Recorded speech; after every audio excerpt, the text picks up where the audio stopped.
was going to post a completely different video today, but then a bunch of tire shenanigans happened yesterday, and I realized that today was going to be Father's Day that I would be posting on. So I decided to do a video honoring my father, who is the one that taught me how to change a tire. Maybe you already know how to change a tire. If so, in the first few moments of this video, there is a little van build hack involving this drawer and the access to the spare tire down there. You should stick around for at least that, but yeah, mostly I just wanted to honor my father on Father's Day and maybe teach a few people who never got taught how to change a tire, So first of all, my father, pretty cool guy. He's an outdoorsy type, and we recently got to go on a little boating trip with him down on Table Rock Lake in Missouri. He's got a sweet little teardrop trailer that he travels around the country in. Yeah, I mean, he's living the good life. So happy Father's Day, Pa. You're one of the best. Now, the tire shenanigans started when we got this dashboard warning as we were cruising down the highway. So the low tire warning started at about 52 psi and it was dropping fast. So we took the next exit, and by the time we were in a parking lot, it was down to 24 psi. And here's why. Yeah, that is not supposed to be there. So here's the van build tip. When I built this cooler drawer, I needed it to come out over the back deck a little bit right here. But right there is the access to the spare tire drop down. Definitely do not want to block that.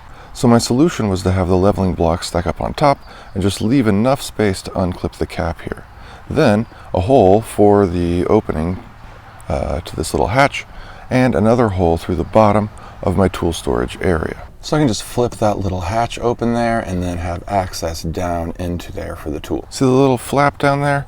That flips up and gives access to crank down the spare tire. See how down in there? See in that hole? Oh, yeah. That's the thing that you turn to lower the spare. Exactly. So using the tire iron, you lower the spare tire down and unhook it. We'll see more on how this works a little later. Next, while the tire is still on the ground, just barely loosen all the lug nuts because the tire will spin once it's off the ground. Now we need to find a good place to put the jack. Your manual or the jack itself will probably have some tips on where to do this, but you need to find a place that is part of the frame, made of thick steel, and won't allow the jack to slip out. Before lifting the vehicle with the jack, you need to secure the parking brake, and you could even find a spot to chock the opposite tire, in this case the rear passenger, for extra safety. Now jack up the tire just barely off the ground, and take all the lug nuts off. If you find a pine cone under your front bumper, you should probably remove that. I have no idea where that came from. Now we're going to want to put that spare tire on. You may need to jack up the vehicle a little bit more since the spare tire is not flat, it's bigger around. Again, just enough to get it on, no higher. Next, put the lug nuts on and tighten them down most of the way, making sure the tire rim is snug and flush up against the hub. Now lower the jack so the tire touches the ground, but not all the way down. This holds the tire still so you can tighten the lugs.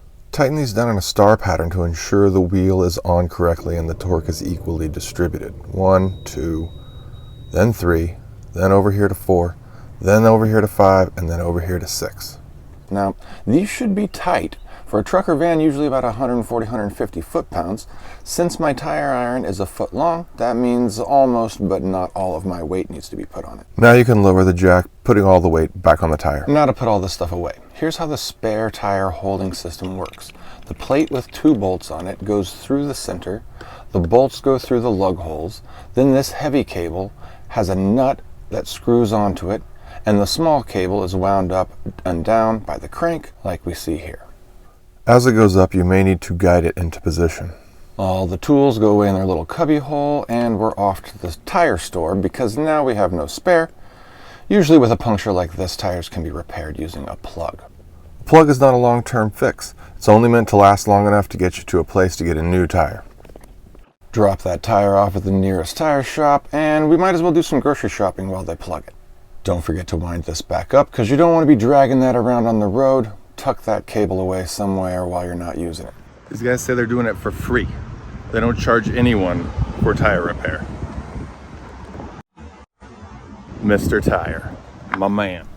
So here's the plug in place. Repeat this whole process to get the fixed tire back onto the van. Check the PSI while driving away. Looks good. Until 5 minutes later, the pressure starts to drop again. Awesome.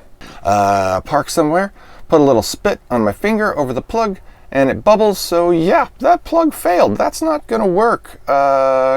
Great. Shenanigans.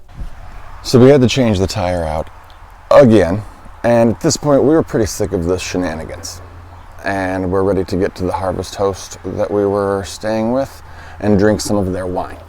The Harvest Host winery was ironically called Rusty Nail, and they just so happened to have a wine called Shenanigans. So yeah, we drank a bottle of that. Shenanigans.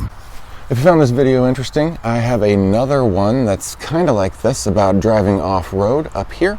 And I also have the playlist for the electrical build down here if you're interested in how I built out the electrical system for my van. We do these videos once a week, and until I see you in the next one, here's the long roads.